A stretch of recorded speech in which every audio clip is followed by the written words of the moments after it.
নমস্কার বন্ধুরা, আশার রন্ধনশালায় সবাইকে স্বাগত। সবাই কেমন আছেন? ভালো আছেন তো? সবাইকে গণেশ চতুর্থীর অনেক অনেক শুভেচ্ছা। বাড়িতে গনু মহারাজ এসছেন। আমাদের গনু মহারাজের সেবা জন্য বা গনু মহারাজের পুজোর জন্য মাঝে আমি কয়েকটা দিন ভিডিও দিতে পারিনি, তার জন্য দুঃখিত। গনু মহারাজের জন্য আমি 10 মিনিটে, মাত্র 10 মিনিটে কীভাবে ঘরে থেকে উপকরণ দিয়ে এত সুন্দরভাবে সুন্দর মোদক বানিয়েছি তার রেসিপি শেয়ার করলাম। তার জন্য 1 টিস্পুন ঘি নিয়েছি একটা ননস্টিক কড়াইতে। ঘি গরম হয়ে গেলে ওর মধ্যে আমি দিয়ে দিচ্ছি 3 টেবিলস্পুন মতো দুধ।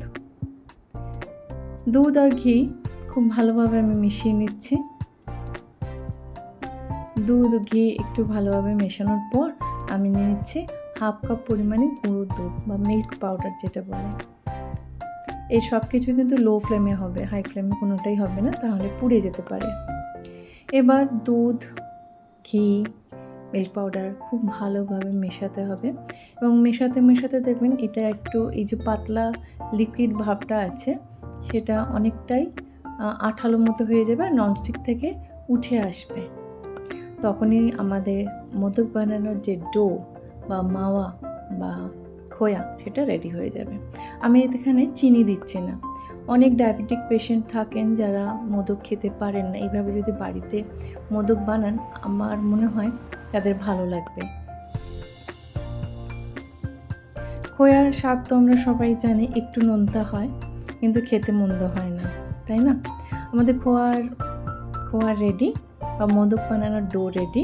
এবার এটাকে একটু ঠান্ডা করতে হবে। তার আগে একটু টুইস্ট দিয়েছি, একটু ফুড কালার 1 টিস্পুন দুধে ভালো করে মিশিয়ে নিয়েছি। এটা অপশনাল, আপনারা চাইলে সাদাও রাখতে পারেন। আর আমি এখানে একটু কালার দেওয়ার চেষ্টা করছি। এই রঙটা গনু মহারাজের খুব প্রিয় রঙ, নারেঙ্গি বা অরেঞ্জ কালার। এটা মিশিয়ে নিচ্ছি। মিশিয়ে নিয়ে গ্যাস তো অফ করে এবার দেবো আর ঠান্ডা করে নেবো। ঠান্ডা করে নিলে এই যে একটা স্টিকি ভাব আছে এটা থাকবে না, অনেকটা শক্ত হয়ে যাবে। খুব ভালোভাবে আমি কড়াইয়ের যে লেগে আছে সেটাও ভালোভাবে আমি ডোয়ের সঙ্গে মিশিয়ে নিয়েছি। যেরকম আমরা আটা মাখি ঠিক তেমন। কোনো কিছুই জিনিস আমরা নষ্ট করি না, তাই না গৃহিণীরা? এবার এটা একটু 10 মিনিট মতো আমি ঠান্ডা করে নেব। চাইলে আপনারা পাখার নিচেও রাখতে পারেন। এই মোদকের ভেতরে একটু স্টাফ দিচ্ছি।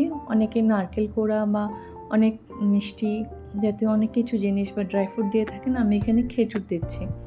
এখানে সিডলেস খেজুর নিয়েছি, সেগুলো ছোটো ছোটো টুকরো করে কেটে নিচ্ছি। কেটে নিয়ে এবার মোদক বানানোর পালা, তাই না?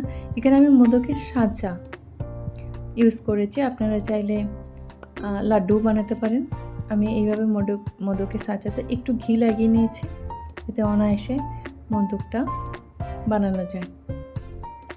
দুই দিকে এইভাবে কিছুটা পরিমাণ মাওয়া বা খোয়া দিয়ে এবার আমি মাঝখানে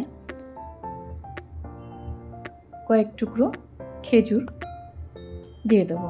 এইভাবে মাঝখানটা একটু জায়গা করে নিচ্ছি যাতে খেজুরের টুকরোটা বাইরে বেরিয়ে না আসে আর মোদকটা খুব সুন্দর দেখতে হয়। খুব অনায়াসে বাড়িতে কিন্তু বানানো যায়।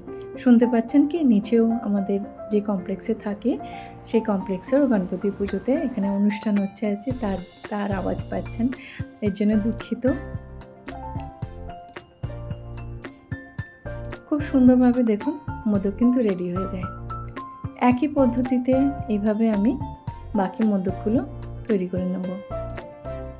খুবই সোজা, আর এত সহজে যে মাত্র 10 মিনিটে এরকম মাওয়া মোদক বা খোয়া মোদক তৈরি করা যায়, সত্যি আমি আগে ভাবতেই পারিনি।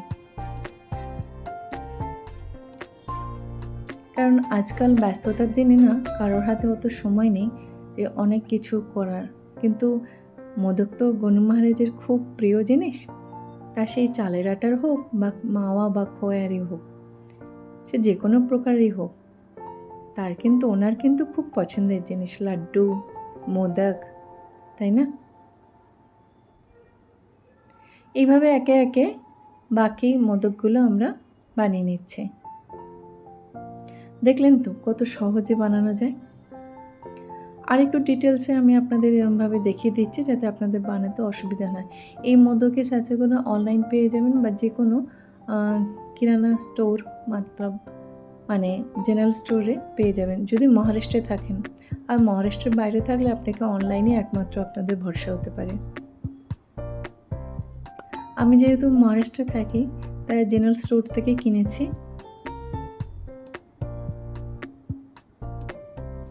এইভাবে একই পদ্ধতি দেখতে পাচ্ছেন তো, মাঝখানে এক টুকরো করে খেজুর আর দু সাইডে মাওয়ার এইরকমভাবে মোল্ডে বা ছাঁচে এরমভাবে দিয়ে দিচ্ছি, দিয়ে খুব সহজেই মোদক বানিয়ে নিচ্ছি। আপনারাও চাইলে বাড়িতে বানাতে পারেন, আর বানালে আমাকে কিন্তু কমেন্ট করে জানাবেন। আপনাদের সঙ্গে গল্প করতে বা গল্পের ছলে এইভাবে কাজ করতে আমার খুবই ভালো লাগে। আপনাদের কেমন লাগে একটু কমেন্ট করে জানাবেন। আর যদি ভালো লাগে না তাহলে একবার মোদকটা বানিয়ে গণু মহারাজকে বা বাড়িতে ঠাকুরকেও ভোগ নিবেদন করতে পারেন। করলে আমার চ্যানেলটি সাবস্ক্রাইব করে দেবেন, লাইক করবেন, শেয়ার করবেন। ভালো থাকবেন, সুস্থ থাকবেন। সবাইকে অনেক অনেক শুভেচ্ছা গণেশ চতুর্থী।